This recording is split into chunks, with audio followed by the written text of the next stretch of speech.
Hi students, welcome to our channel MPC learning. Vocational first year వాళ్ళకి English model paper వచ్చేసి మనకు ఈ year అనేది చేంజ్ అవ్వడం జరిగింది. సో మోడల్ పేపర్ ఏ విధంగా ఉంటుంది, దాని యొక్క ప్యాటర్న్ ఏంది, దీనికి ఎన్ని మార్క్స్ అనేవి కేటగిరీ ఇచ్చారనేది మనం ఈ వీడియోలో చూద్దాం. So vocational first year English 2024 onwards ఈ పేపర్ అనేది మనకు ఎవ్రీ ఇయర్ రావడం జరుగుతుంది. సో దీనికి టోటల్ మ్యాక్సిమం మార్క్స్ వచ్చేసి 40 మార్క్స్ ఇవ్వడం జరిగింది. సో ఇందులో ఫస్ట్ సెక్షన్ ఏ టైం వచ్చేసి 3 hours. సెక్షన్ ఏలో first bit answer any of the following questions in about 100 words each. So మీరు ఇక్కడ 2 questions A and B from prose నుంచి మనకు 2 క్వశ్చన్స్ ఇస్తారు. ఇందులో మీరు ఏదైనా ఒక క్వశ్చన్కి 100 lines 100 wordsలో ఒక ఆన్సర్ రాస్తే సరిపోతుంది. రాసినందుకు గాను మీకు 4 మార్క్స్ అనేది అలొకేట్ చేయడం జరుగుతుంది. ఫస్ట్ది వచ్చేసి డియర్ ఫాదర్ అనే మీకు చాప్టర్ ఉంటుంది కదా, అందులో నుంచి. సెకండ్ది చూసుకోండి ఒకసారి, all great things have humbles small beginnings, just the statement based on the life and work of Thimmakka. So మీకు అందులో ఏదో ఒక చాప్టర్ ఉంటుంది. సో ఆ చాప్టర్లో నుంచినటువంటి క్వశ్చన్ ఇది. అదేవిధంగా సెకండ్ బిట్ వచ్చేసి answer any of the following question in 100 words. ఇది మనకు పోయిటరీ నుంచి మనకు 2 క్వశ్చన్స్ వస్తాయి. దీంట్లో ఏదైనా మనం ఒకటి అటెంప్ట్ చేస్తే సరిపోతుంది. ఈచ్ క్వశ్చన్ క్యారీ మనకు 4 మార్క్స్ ఉంటుంది. టోటల్ మనకు 4 మార్క్స్ అనేది అలొకేట్ చేయడం జరుగుతుంది. అదేవిధంగా థర్డ్ బిట్ అంటే క్వశ్చన్ నెంబర్ 3 అనుకోవచ్చు. ఈ క్వశ్చన్ నెంబర్ 3లో same answer any of the following questions in 100 words each. మీకు లాస్ట్లో ఏవైనా షార్ట్ స్టోరీస్ కనుక ఉన్నట్టయితే లేదా పారాగ్రాఫ్స్ ఉన్నట్టయితే దానికి సంబంధించినటువంటి క్వశ్చన్స్ ఇవి. సో ఒకసారి నేను క్వశ్చన్ చదువుతా, క్లారిటీగా వినండి. క్వశ్చన్ ఏ వచ్చేసి write a paragraph on how Alan and his parents left excited when he was chosen to play for the school cricket match. ఇది first question. And second question వచ్చేసి the young man feels that the 5 bones are not gifts but merely lending, justify his opinion with reference to his experience. ఇది second question. Next ఇది సంబంధించినటువంటి first section ఏలో 3 bits ఉంటాయి, అంటే 3 questions ఉంటాయి. First బిట్లో ఏదైనా ఒకటి అటెంప్ట్ చేయాలి, సెకండ్ బిట్లో ఏదైనా ఒకటి అటెంప్ట్ చేయాలి, అదేవిధంగా థర్డ్ బిట్లో కూడా ఏదో ఒకటి అటెంప్ట్ చేయాలి. నెక్స్ట్ సెక్షన్ బిలో పారాగ్రాఫ్ ఉంటుంది. సో ఫోర్త్ క్వశ్చన్ అంటే ఫోర్త్ బిట్ వచ్చేసి మనకు ప్యాసేజ్ ఉంటుంది. ప్యాసేజ్ కింద క్వశ్చన్స్ ఉంటాయి, మీరు దానికి ఆన్సర్ చేయవలసి ఉంటుంది. ఒకసారి నేను ప్యాసేజ్కి సంబంధించినటువంటి క్వశ్చన్ చదువుతా చూడండి. Does is best, of course he good, what could be doing well, దీనికి ఆన్సర్ చేయమన్నాడు. సెకండ్ క్వశ్చన్ చూడండి, what was he's proud of, అంటే మీకు అది ఒకసారి మీరు స్టేట్మెంట్ అనేది మొత్తం పారాగ్రాఫ్ చదువుకున్నట్టయితే మీకు అర్థమవుతుంది.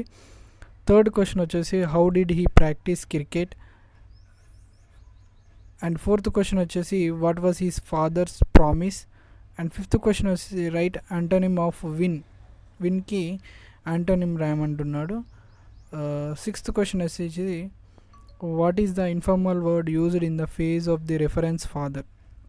ఇన్ఫార్మల్ వర్డ్ అనేది ఫాదర్కి రెఫరెన్స్గా ఏం యూజ్ చేశారనేది మీరు ఇక్కడ చేయాల్సి ఉంటుంది.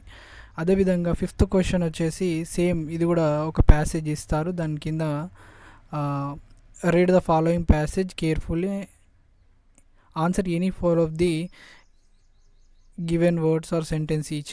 సేమ్ మనకు 6 ఇస్తాడు, అందులో 4 రాయాలి. ఇక్కడ మనకు ఫోర్త్ బిట్లో కూడా అంతే, 6 ఇస్తారు, అందులో మనం 4 రాయాలి. నెక్స్ట్ సెక్షన్ సిలో answer of the section must be written in 1 place in the same series order. ఇవన్నీ కూడా ఒక సిరీస్ ఆర్డర్లో రాయమంటుంటున్నాడు. సో ఇది వచ్చేసి మనకు పార్ట్స్ ఆఫ్ స్పీచ్ నుంచి 6th బిట్ వచ్చేసి. సో మనకి ఇక్కడ ఓవరాల్గా మనకు 6 ఇచ్చాడు, ఏవైనా 4 రాస్తే సరిపోతుంది పార్ట్స్ ఆఫ్ స్పీచ్లో, ఓకేనా. సో ఇక్కడ ఓ అన్నాడు, అంటే ఓ అనేది మనం పార్ట్స్ ఆఫ్ స్పీచ్లో చెప్తాం, ఏమని అంటాం అనేసి మనకి ఇవ్వడం జరిగింది. సెకండ్ ఇది లాస్ట్ అనే దాన్ని మన అక్కడ పార్ట్స్ ఆఫ్ స్పీచ్లో దాన్ని సింగిల్ పాస్ట్ ప్రజెంట్ ఫ్యూచర్ అని మనం రాయాల్సి ఉంటుంది. థర్డ్ది వచ్చేసి ప్లాంట్ అండ్ ఫోర్త్ వచ్చేసి ఆల్మోస్ట్, ఫిఫ్త్ వచ్చేసి డైడ్ అండ్ సిక్స్త్ వచ్చేసి వాట్. నెక్స్ట్ సెవెంత్ బిట్లో fill any 4 of the following banks with an or the, అంటే ఆర్టికల్స్ అంటాం మనం, ఏ అండ్ ద అనేది అంటాం కదా. సో అవి మనం ఇక్కడ ఫిల్అప్ చేయవలసి ఉంటుంది. టోటల్ 6 ఉంటాయి, మీరు ఏవైనా 4 ఫిల్అప్ చేయాలి. నెక్స్ట్ ఎయిత్ బిట్ వచ్చేసి fill any 4 of the following batch with suitable prepositions ఉంటాయి, ఇందులో 6 ఉంటాయి, ఏవైనా మీరు 4 ఫిల్అప్ చేయవలసి ఉంటుంది. నెక్స్ట్ నైన్త్ బిట్ వచ్చేసి fill any 4 of the following blankets or blanks with suitable form of verbs. మీకు ఇక్కడ వర్బ్స్ అని ఇచ్చాడు, ఇవి టోటల్ 6 ఇచ్చాడు, ఏవైనా 4 ఇస్తే సరిపోతుంది. Each question carry 1 mark. 10th bit వచ్చింది rewrite the any 4 of the following sentence correcting the underline error. So ఇక్కడ మనకి ఎర్రర్స్ ఉంటాయి, దాన్ని మీరు కరెక్ట్ చేసి రాయవలసి ఉంటుంది. నెక్స్ట్ 11th వన్ వచ్చేసి మిస్సింగ్ నెంబర్స్. ఇందులో కొన్ని మిస్సింగ్ నెంబర్స్ ఉంటాయి, వాటిని మీరు ఐడెంటిఫై చేసి రాయవలసి ఉంటుంది. ఓకేనా.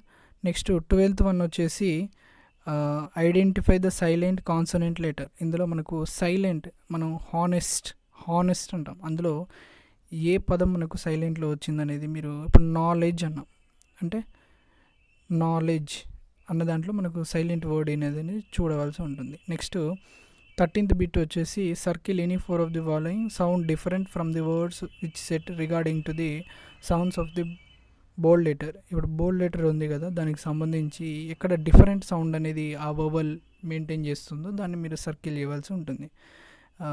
ఓకేనా. ఎనీ 4, ఇందులో మనకు 6 ఇచ్చారు, ఏవైనా 4 చేస్తే సరిపోతుంది. Okay, thank you. ఇది మనకు వొకేషనల్ ఫస్ట్ ఇయర్కి సంబంధించినటువంటి ఇంగ్లీష్ మోడల్ పేపర్. సో ఇప్పటి నుంచి మనకి ఎవ్రీ ఇయర్ కూడా ఇదే మోడల్ పేపర్ అనేది కంటిన్యూ చేయడం జరుగుతుంది. సో ఇంకా మన ఛానల్ ఎవరైనా సబ్స్క్రైబ్ చేసుకున్నట్టయితే సబ్స్క్రైబ్ చేయండి. Thank you. Have a nice day.